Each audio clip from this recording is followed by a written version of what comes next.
Our focus tonight, the tug of war between Labour Minister Mr Ngige and the Nigeria Labour Congress continues, and also from last-minute appointment and awarding contract in Ogun State to opening new universities in Imo State. What are the outgoing governors up to this time around? Well, this is Plus Politics, and I'm David Alabi.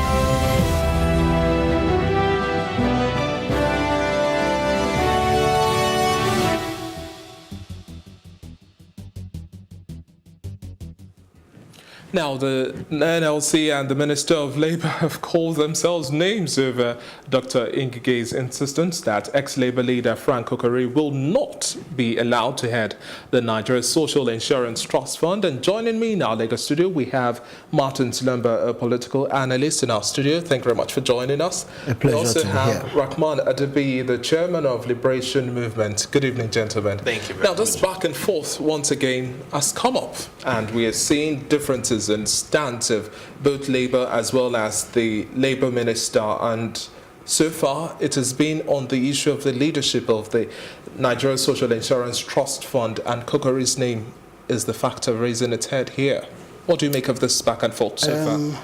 I think that it is most uncharitable to flag a person's name as going to be chairman of the NSITF, and then you have that name hanging for over a year, close to 2 years. 2 years actually, because it was... suddenly you now say, no, it will not be this person again, it has to be somebody else.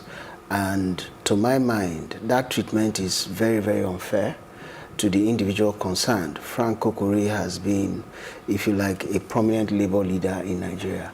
So this kind of treatment, I think, is most uncharitable. Now, looking at it critically, I want to believe that there are other factors behind what we see playing out.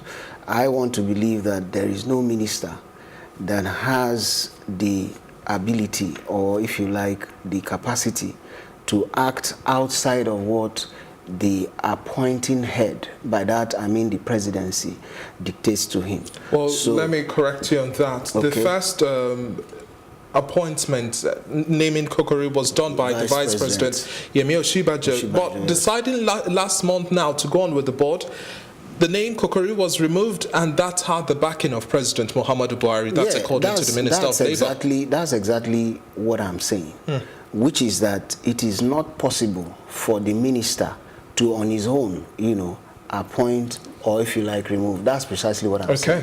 So to that extent, it is clear that the presidency doesn't want Kokori, or they change their mind about having him as head of that organization. What could be the cause of this change? Because first we have the vice president inaugurate this board with Kokori's name, and now just last month, based on new twists, the president okays a replacement.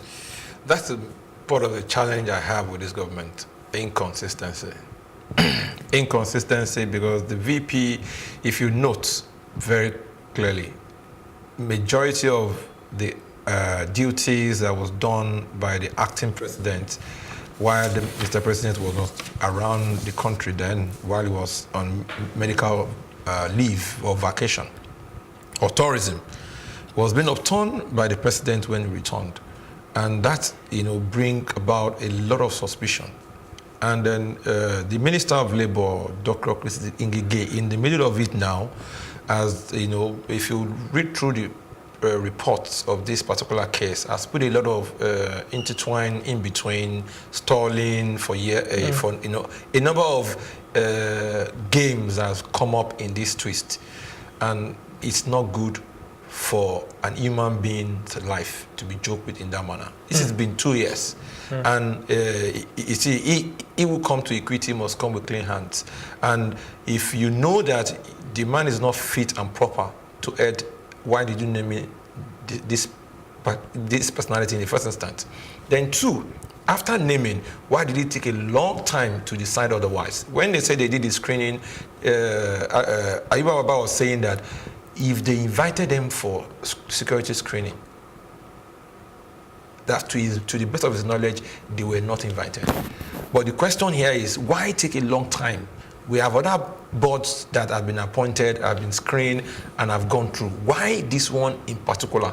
Is it that there is something fishy in this NSITF? Of course, we know there's a lot of scam that have passed through this ministry, that is still ravaging them. Is it so much more that is still waiting that they don't want it to go and unfold and, for Nigerians to see? Well, And to make this interesting is that he's not occupying this seat by virtue of himself as Kokori, is representing Labour as an institution.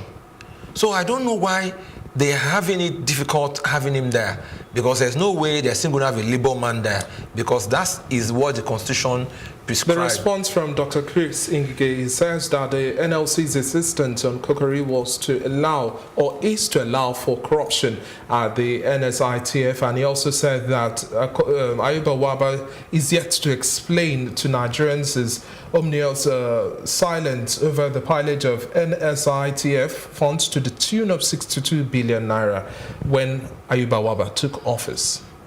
See, all these are allegations. If you find anybody one thing, put him through the prosecute him through the courts, and let's see what the results are. You see, banting on media and jumping word for word against each other, it doesn't befit any Nigerians. The life of Nigerians are at stake. A lot of people contributed money to to ensure that they guarantee their future. And we are here. Why do you enjoy drama? At every turn of the event, we just want drama. This drama has been waiting to unfold a long time ago, because for an event like this to be in the news for 2 years and unending, then there must be a lot more in it. The case of Yusuf was similar to this.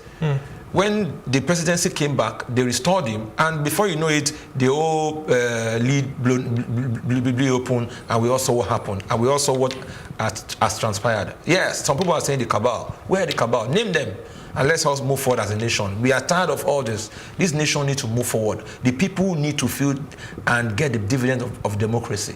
Okay, we have a package, and that was the coverage of the protest in Abuja, and we'll just quickly bring you that, and then the conversation continues shortly. Thank you.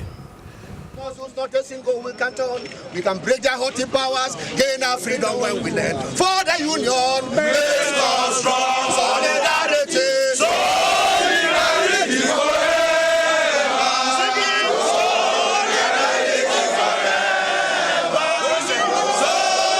Solidarity forever. For the union makes us strong.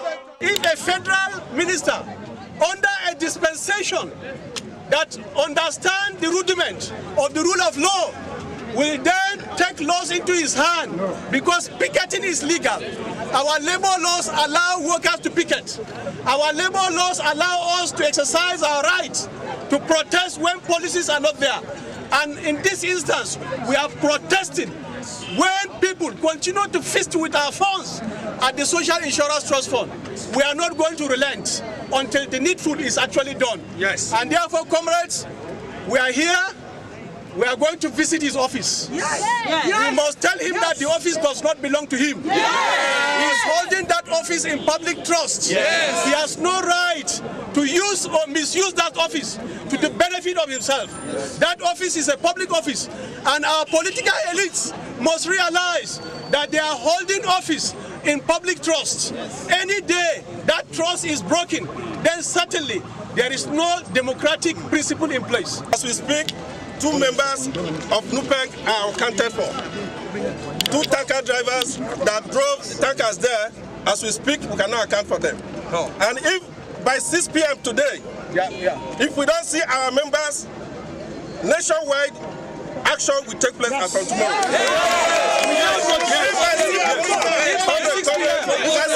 This evening, we cannot see our members. NUPEC will declare a nationwide action as from tomorrow. In fact, by 12 midnight. That is, if we cannot see our members that have been hijacked by Dr. Ngige. And enough of impunity. He sent his talks to come and kill us, and as we speak, we can account for 2 of our members. Well, there you have it, gentlemen. That's the report of the protest there in Abuja, and you heard Dr. Chris Ngige there mention, saying that labor laws in the country allow labor unions to picket, and hereby their call is justified? Now, we need to understand the background to the Kokori individual. Don't forget that in the military era, Abacha's government in particular, he, if you like, spearheaded, if you like, the confrontation against that government, all in the name of restoring June 12. So I want to believe that what is playing out now is probably punishment for that action. However, as a concerned Nigerian, I want to ask, what is our reward system like? And there are critical questions we must answer. Is it better to reward a coup plotter, for instance, with the highest office in the land, and you refuse to reward the labor leader who said certain things need to be put right? It's a big question. Now, I want to believe that the way the country is being run today, we are not likely to get the true picture of the democratic dividends that we deserve, because each time things like this play out, we see that even the people, they chase the shadow instead of the substance. How do I mean? Ngige, for me, has no role to play in this matter of Frank Kokori being chairman or being on the board. As far as I'm concerned, everything stops at the desk of President Muhammadu Buhari. So if you're going to protest, go ahead and challenge the president. This is a democracy. If the president says, what's his name now, the Attorney General, try and reach out to Saudi Arabia, we need to free this girl that has been arrested. The president can also say to Chris Ngige, the labor people want this man, put him there. Why aren't we seeing that? And then we have all of these jokers dramatizing something that is, as far as I'm concerned, a big insult. Do you expect any further reaction now, Rahman? Do you expect any further reactions from the president? Because Dr. Chris Ngige, in a statement release, says that he wouldn't be intimidated by blackmail or any of this hooliganism, in his own words, and cannot be derailed from carrying out his legitimate duties as directed by the president of rogue unionism. He's referring to Ayuba Waba and his team. Yeah, of course, I expect that beyond this one, because the drama is just setting itself up now, and the NLC at every opportunity want to demonstrate. And of course, the presidency and the minister will want to march with the force of the law, and that might snowball into something that the country as a whole will begin to pay for. Which, and my humble advice to both parties, especially the presidency, is that the earlier you step in and nip this issue in the bud, the better for Nigerians, because now 2 of their drivers has been abducted somewhere. And before you know it, an ultimatum has been issued. So by tomorrow, it will cascade into issues that begin to snowball into different issues of shortage of supply. That's if we don't have any response by the end of course, even if you have a response, and the response is not on time, do you understand? Then it begins to snowball into issues, and before you know it, the street of Nigeria will begin to feel the heat. The man on the farm who didn't know what transpired will begin to feel the heat of what has been decision that the delay in decision has been taken. So what we're preaching, as from my own point of view, is responsiveness. Your response must be very fast and swift, and your decision making must be prompt and proper in such a way that Nigerians want to hear what exactly is the issue. And when you need to be transparent. If there's a major fundamental issue why you don't want Kokori there, call them to a stakeholder meeting and resolve this issue. The greatest issue in the land was resolved when we wanted the minimum wage issue. It was resolved on the round table. It was not resolved on the street of Lagos or Abuja. It was resolved on the round table. Call everybody to round table and resolve this matter amicably, so that we don't have every small issue get onto the streets and begin to create a menace for the rest of Nigerians who are law-abiding, who are going about their businesses lawfully. But do you think now that both the Nigerian labor unions as well as the Nigerian government, do you think they understand any other language apart from force or strike? Because if nothing happens by tonight, it's expected we'll have a nationwide strike from Nupeng. Holding on to where I was coming from. This is a country where you say you want the youths to take over leadership, and you're setting very bad examples, and you're not creating room for them. You have, you know, a head of state that is over 70 years old, assuming the Kokori issue is maybe with age. You know, don't forget that Kokori is, you know, a younger person to the president. This is a country where you say you need a certificate to get to some place, and somebody's certificate nobody has seen. This is a country where you say you need this kind of qualification to head a place for you to gain admission into university. So as a country, it is clear that we're not serious as far as I'm concerned.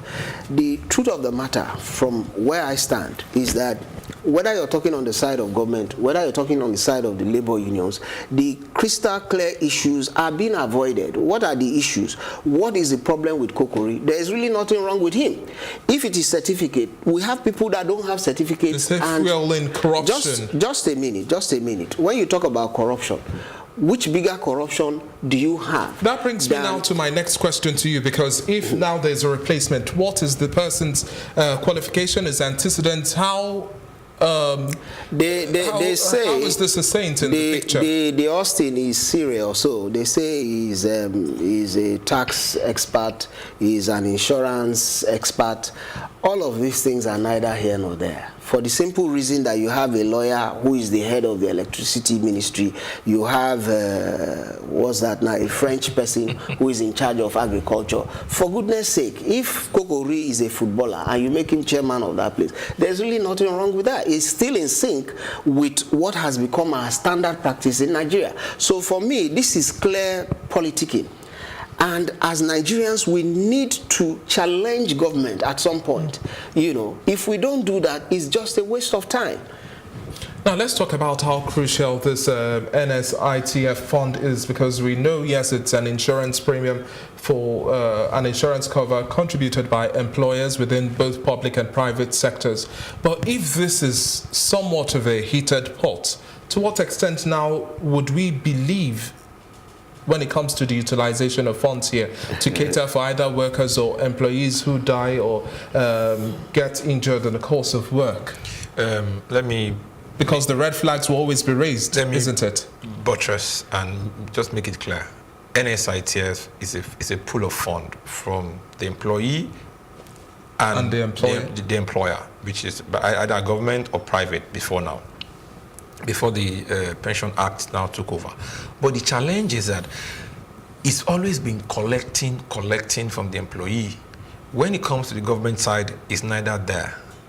So a lot of people who have participated, who had worked a long time, has contributed a little money into that pot.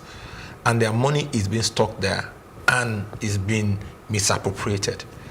Every time, even before this government, is all about misappropriation, investigation. EFCC has been there. The ministers to have set up some panels to inquire.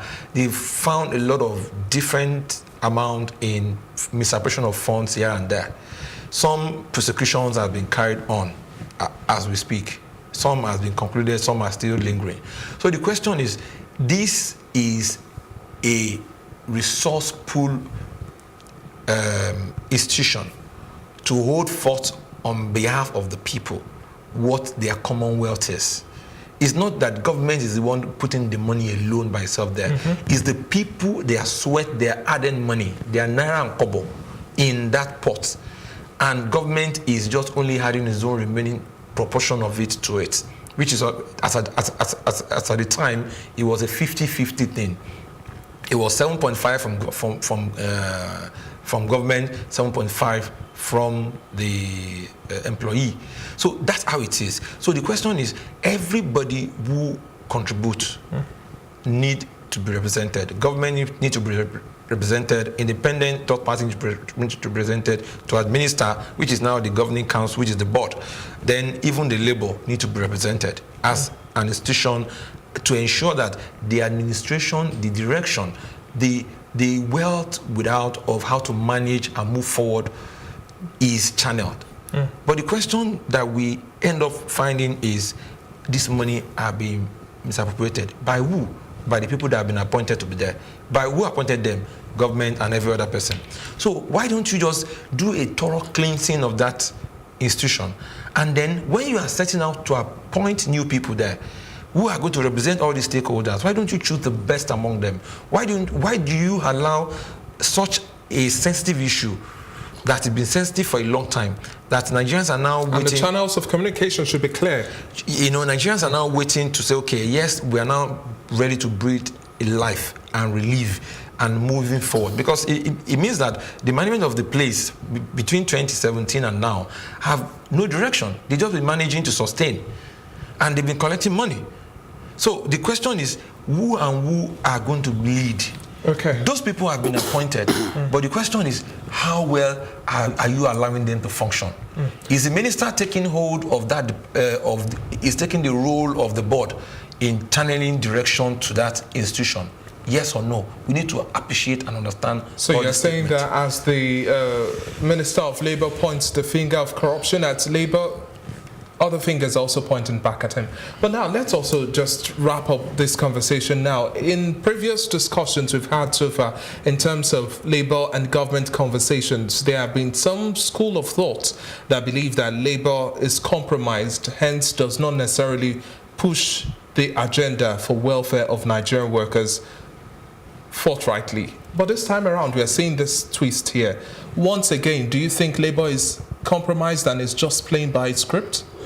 I hold the view that this particular leadership of the Nigerian Labour Unions, the Congress, the TUC, I hold the view that they have not been very sincere in the pursuit of the welfare of the Nigerian workers. I hold that view simply because we have a nepotistic government, and to a large extent it will seem that the leadership of the labor unions, because they also have some, if you like, hidden agenda? No, not the hidden agenda now, some ethnic affiliation. I'm just saying, I may not be correct, but the evidence so far, for instance, this particular matter, the person to attack is not Ngige. That is my view, and I've given you the reason why I hold that position.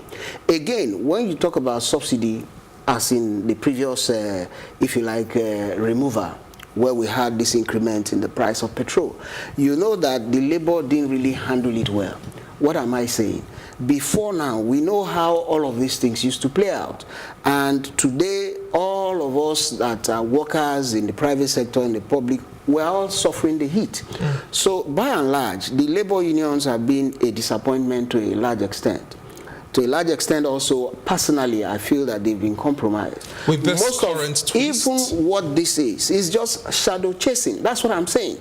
You see, if you attack the so it is intentional not to shoot at the focus, but whatever surrounding elements out there. If you don't keep your eye on the ball, whatever it is you're doing on that field is a waste of time. Okay, quickly now, Rahman, also add your voice here. Is Labour compromised or not? And what happens next? It's just a few hours to tomorrow. The truth of the matter is, the minister and the head of Labour knows what we don't know, because they both have their hands somewhere tied together. And the question is, this is the best time to untie all those hands and let everybody come to Nigerians and bear the truth. Because with the truth, it will set the minister free, set the presidency free, and set Nigerian Labour Congress free. Because when you begin to flock together, and in the past they've all flocked together, and when you flock together, something brought you together. Now that you are disagreeing, something is making you to disagree together, to disagree and go apart. So they both need to come out and tell Nigerians the simple truth. We might not have them tell Nigerians the simple truth, but they will have a round table they session. will tell Nigerians the simple truth. As we term it, closed door when two meeting. human beings go into a room and come out disagreeing, before you know it, the underlying truth will come out. From the Labour Minister, it will come out. From the NLC, it will come out. If NLC is compromised as being perceived, then I think they have not done well for the Nigerian people. And before now, the perception of that institution is coated in a lot of shades that they need to come out and tell Nigerians the truth, because the onus is on them now. If they do not say the truth now, posterity will judge them.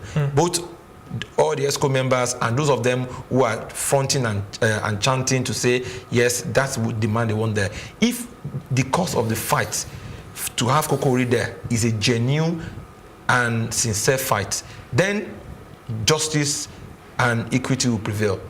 Well, quickly now, in a summary, to what extent is your word as well to both Labour as well government? Because we've had this name calling back and forth. We've had instances where you see state or federal government actors use certain words and you question, are these leaders or thugs? Some would say, because if you have the Minister of Labour and Employment saying he wouldn't be subjected to hooliganism, that might be fair, blackmail or hooliganism. But now referring to the personality of the Labour president of the NLC as the president of rogue unionism, all of these languages, to what extent should we have filters and ensure that we play by the rules, really? Ordinarily, decorum should always be the watchword for any public officer, whether you're in the labor union, whether you're a civil servant, whether you're in government.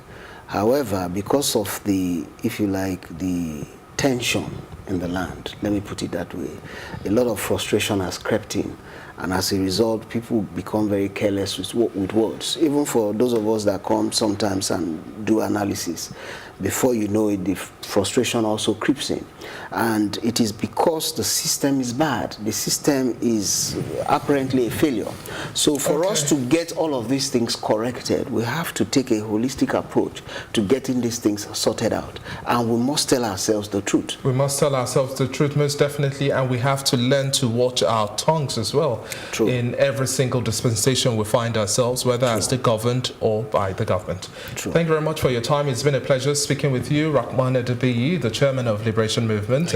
We've also had Martin Slimba, a political affairs analyst. It's been quite interesting, and as we're counting down to tomorrow, we'll just be watching closely as to what happens next, really. Well, it's time to take a quick break. When we return, we'll be talking about the incoming and outgoing governors, this time around looking at Ogun as well as Imo State.